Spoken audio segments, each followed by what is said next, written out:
நிறைய பேர் மந்திரம் தந்திரம் செய்வேன் அப்படின்னா சொல்லிட்டு போகிறாங்களா, அதெல்லாம் உண்மையா? அதெல்லாம் எப்படியா நீங்கள் புரிஞ்சுக்கிறீங்க? அதை பற்றி கொஞ்சம் சொல்லுங்கள், உங்களுக்கு தெரிஞ்சதை. நல்ல கேள்விங்க. அது மனம் செம்மையான மந்திரம் ஜடிக்காது. நீங்கள் உள் மனசோடு நீங்கள் இறைவனை நீங்கள் பார்க்கும்போது அது இன்னொரு விஷயம் என்னன்னா, அவங்க தெளிவில்லாதவர்கள்.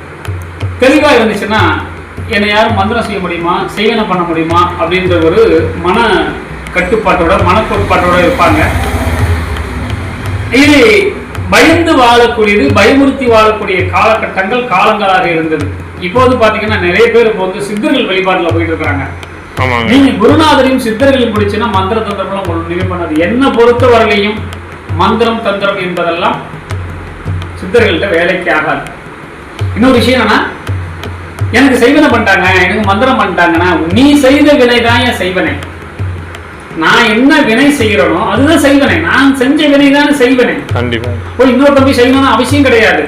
உன்னை யாரும் ஒரு வினையும் பண்ண முடியாது. நீ நான் செய்த வினையை தான் நான் செஞ்சுக்கிறேன், செய்வனை. இன்னொருத்த மந்திரவாதியோ தந்திரவாதியோ ஒரு செய்வனையும் பண்ணி ஒண்ணுமே ஆகாது. நம்மளுடைய எண்ணங்கள் எப்படி இருக்கோ அப்படிதான் இருக்கும். நாம செய்யற வினை தான் நம்மளை தாக்கும். எந்த செய்வன மந்திர தந்திரம் அது பண்றான், இதை பண்றான், அங்க போய் பண்றான், இதை பண்றான், உனக்கு மைய வச்சிடறேன், அதை வச்சிடறேன். ஏயா உங்ககிட்ட மெய் இருக்கிறப்ப மைய என்னையா பண்ண போகுது? கண்டிப்பா உண்மையான ஒரு மெய்யை நம்ம எடுத்து இதயத்துல கொண்டு அருட்பெரும் ஜோதியாக இதயத்துல வச்சுக்கிட்டோம்னா எந்த பொய்யும் உங்கள்கிட்ட வராது. நெய்யாகத்தான் இருப்ப, மைய கூட வராது. உன நான் தாயத்து வச்சுறேன், தகுதி எழுதுறேன், அது எழுதுறேன், ஒன்னும் இல்லை. இங்க எல்லா தகுதியும் எழுதினான்.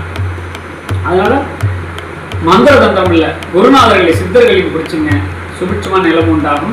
நீங்க மந்திர தந்திரம் செய்வன கோளாறுகள்லாம் உங்களுடைய மன பிரம்மை, உங்களுடைய அதனுடைய அலைச்சல்.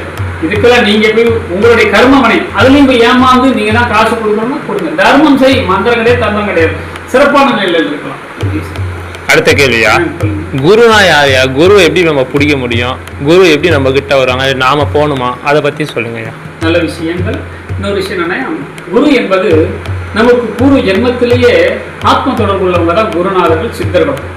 இந்த குரு என்பது நம்மளுடைய தாய் தந்தை, மாதா பிதா. நம்ம பிறந்து வளர்க்கக்கூடிய காலகட்டம் வரையும் நமக்கு எல்லாமே செஞ்சிருவாங்க, எல்லா பணிவிடையும் செய்வாங்க. அதுக்கப்புறம் பள்ளிக்கூடம் கொண்டு போய் கல்விக்காக பள்ளிக்கூடத்தில் கொண்டு சேர்ப்பாங்க, அது ஆசிரியர் குரு. அதுக்கப்புறம் நம்மளுடைய நல்ல ஒழுக்கங்கள், நல்ல செயல்பாட்டுக்கு ஒரு குரு தேவையில்லை.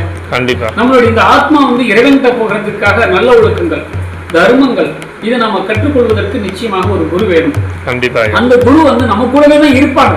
நம்ம தெரிஞ்சுக்கிறதுக்கு கொஞ்சம் காலகட்டங்கள் ஆகும், அவ்வளவுதான்.